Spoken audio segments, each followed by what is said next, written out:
என் அருமை சகோதர சகோதரிகளே, இதோ நீங்கள் இதை வெளிநாட்டில் இருக்கிற கிறிஸ்தவர்கள் இதை பார்த்து கொண்டிருப்பீர்கள் என்று கிறிஸ்தவுக்குள் நான் விசுவாசிக்கிறேன்.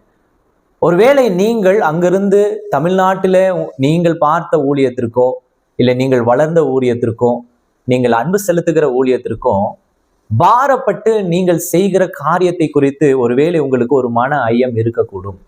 இதோ நான் அனுப்பின இந்த உதவி சரியாய் பயன்படுத்தப்பட்டதா, பயன்படுத்தப்படவில்லையா என்று சொல்லி. இதோ உங்களுக்கு ஒரு ஆறுதல் வார்த்தையை நான் சொல்ல விரும்புகிறேன். வேதாகமும் அதைத்தான் சொல்லுகிறது. இதோ நீங்கள் தேவனுக்கென்று ஒரு காரியத்தை கொடுத்து விட்டால் தேவன் நீங்கள் கொடுப்பதை அல்ல, கொடுக்கும் இருதயத்தை கனம் செய்கிறார் என்று வேதம் சொல்லுது. ஹல்லேலூயா. கொடுக்கிற இருதயத்தை தான் கனம் செய்கிறார். நீங்கள் என்றைக்கு ஒரு ஊழியத்திற்கு கொடுக்கணும் என்று விரும்பி அதை நீங்கள் செய்து விட்டீர்களோ, அந்த காரியத்தின் பலன் உங்களுக்கு அந்த நிமிஷத்திலேயே தேவன் பிரதிபலனாய் கொடுத்து விடுகிறார். ஃபார் எக்ஸாம்பிள், ஒரு 1000 ரூபாய் ஒரு ஊழியத்துக்கு கொடுக்கணும்னு நினைக்கிறீங்க, அதை கொடுத்து விட்டீருங்க.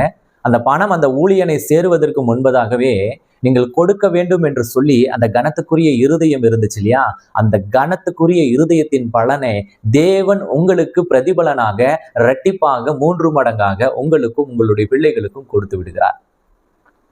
அந்த சமயத்துல நீங்களோ ஒருவேளை நான் அனுப்பின இந்த பணத்தை அந்த ஊழியர் என்ன செய்தார்களோ என்ற ஒருவேளை ஒரு சின்ன கவலையோ ஒரு சங்கடமோ உங்களுக்குள் இருந்தால் அப்படி அந்த சங்கடத்திற்குள்ள நீங்கள் செல்ல வேண்டாம் என்று அன்புடன் கேட்டுக்கொள்கிறேன். ஏன் பாஸ்டர்னா, என்றைக்குமே நீங்கள் உதாரணமாய் இருக்கிற அதே சமயத்துல பெற்றுக்கொள்ளுகிறவனையும் தேவன் காண்கிறார் என்பதை நீங்களும் அறிந்து கொள்ளுங்க, நாங்களும் உணர்ந்திருக்கிறோம்.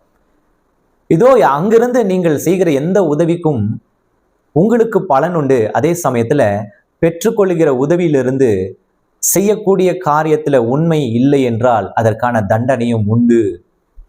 அப்போ உங்களிடத்திலிருந்து எந்த காரியத்தை பெற்றுக்கொண்டாலும் யார் பெற்றுக்கொள்கிறார்களோ அவர்கள் கர்த்தருக்கு உண்மையா இல்லை என்றால் அதற்கான பிரதிபலனை அவர்கள் நிச்சயம் அனுபவிப்பார்கள். ஆனால் உங்களுக்கோ கொடுத்ததற்கான பலன் அந்த நிமிஷத்திலேயே திரும்பி வரும்.